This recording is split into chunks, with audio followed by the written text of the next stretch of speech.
Okay, thanks for getting down the rough end of the deal here now. The fourth speaker.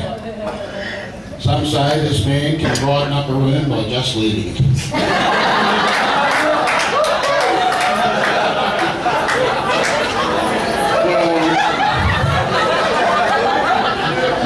Well, that may be true.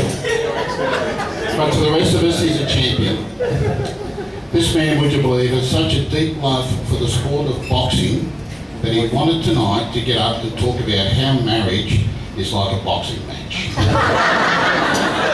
I told him, I said, Ben, you can't do that, mate, it's just not true. He then said, can he at least talk about the thriller in Manila? I said, no, Ben, you can't talk about the honeymoon either.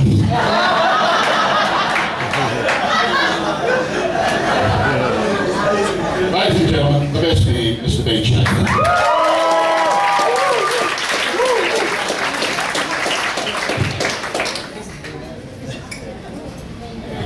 Sorry, I have a speech.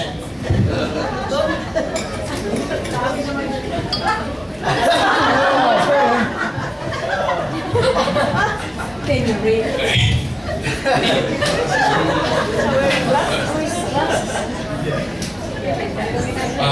For those of you who don't know me, my name is Ben, and I've had the honour of being asked to be the best man for today, so thank you, Mike.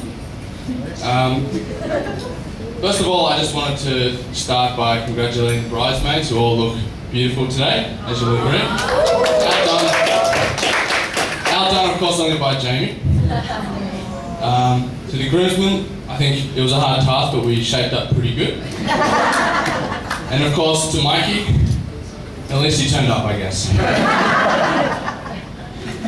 I haven't been best man at a wedding before, so I wasn't sure how long I was meant to talk for, but I did a little bit of research, and the norm seemed to be it was about the same time it's going to take Mikey to consummate the marriage later tonight. So, on that note, I've gone way over time, so thanks.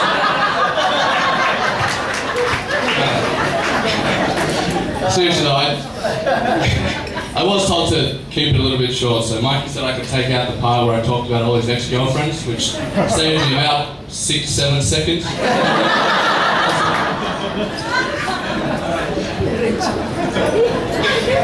So, when I was writing the speech, I wanted to make sure that my opinion of Mikey was the same as everyone else's.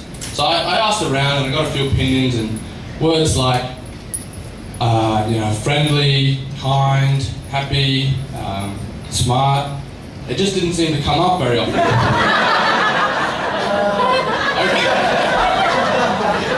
I remember talking to one person who actually said, arrogant, annoying, selfish.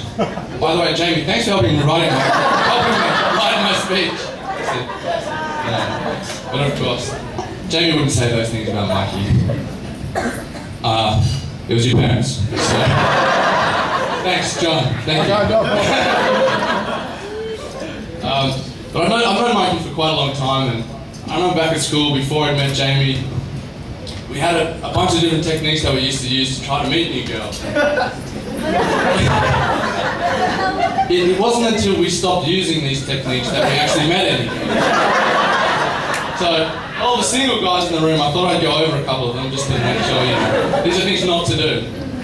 Firstly, do not go to Castle Towers or any other major shopping centre wearing a basketball singlet down to your knees, wearing a chain that came off your dog, you know the choker chains, the metal choker chains, and with your headphones around your neck, but playing loud enough for everyone around you to hear it. It's not very attractive. I remember Mikey even once brought a basketball along. And then we realised we're at a shopping centre. What are we going to do with the basketball, Mikey? Another tip, if one of your mates' parents goes overseas or goes away and they decide to have a party, don't convince him to let your new band play at this party. Thinking that all the girls will want to talk to the band, especially if you don't actually own any of the sound equipment, like the microphones, the speakers and things. After convincing every single music shop in Sydney, after talking to every single music shop in Sydney that and finally finding one dumb enough to lend us this equipment on the promise we wouldn't get it stolen. All of it, of course, was stolen. And you're going to spend the rest of the night trying to find the equipment and you won't meet any girls. I said, that really did happen. I wasn't making up.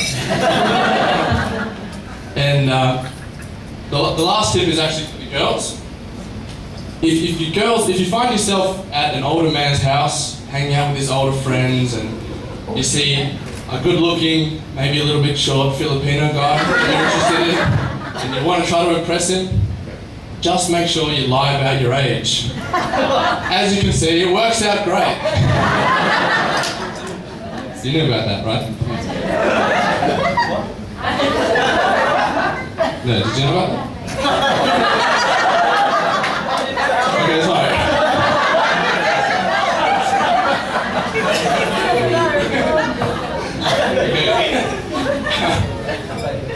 No, but really, I have known Mikey and Jamie for quite a long time, and I can honestly say that Jamie really does deserve the best husband, and Mikey made well done for marrying her before she actually found him.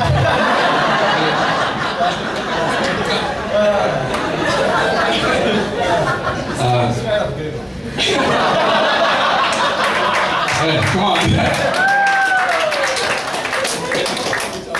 I'm not married myself, so I didn't really feel like I could give you any advice. Hey. But I had a couple of tips, because I've been to a few weddings and I've heard other people saying these things help. So, first of all, arguments. Don't go to bed on an argument. You're not going to be able to sleep. Just stay awake and argue. It's easy. Your anniversary, Mikey. If you're having trouble remembering your anniversary, all you have to do, just forget one. Apparently you'll never forget another one after that. And of course, don't forget those three little words. The three words that are the key to any long and happy marriage. You're right, dear. One of my final duties as the best man was actually to read out a couple of the emails from people who weren't able to attend tonight. Is my title saying? So I just grabbed three because there were quite a few, but just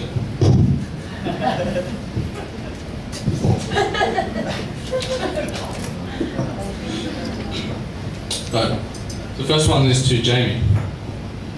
Dear Jamie, now that you're married, don't give up your girlhood all at once. You should continue to take your weekly pocket money from your father like nothing ever happened. Seriously, we need the money. From Mikey.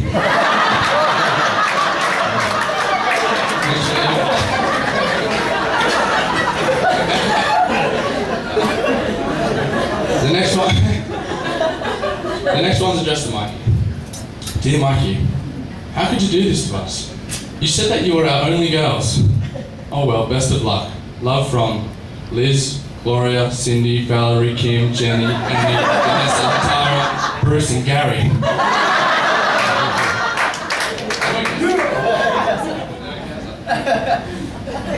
And then the last one is addressed to Jamie again. And it's actually from Mikey's old baseball team, the Greenway Giants, which I think, Chris, Greenway Giants. Thanks for the email. Dear Jamie, we found Mikey to be pretty much useless in every position.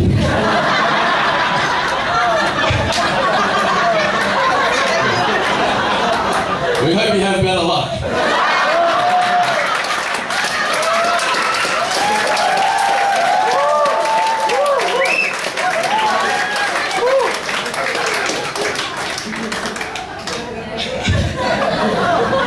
Thanks, Chris. Seriously though, Mikey, I know we don't share the same parents or anything, but you're pretty much a brother to me, so congratulations, and obviously I wish you nothing but happiness and the best. And to Jamie, I just wanted to say thank you. Thank you for making my best mate the happiest guy he could ever be. So, from a guy who would drink pretty much anything, I want to propose a toast. Marriage isn't about finding someone that you can live with. It's about finding that person that you can't live without. So to Mikey and Jamie, congratulations on finding each other. To Mikey and Jamie,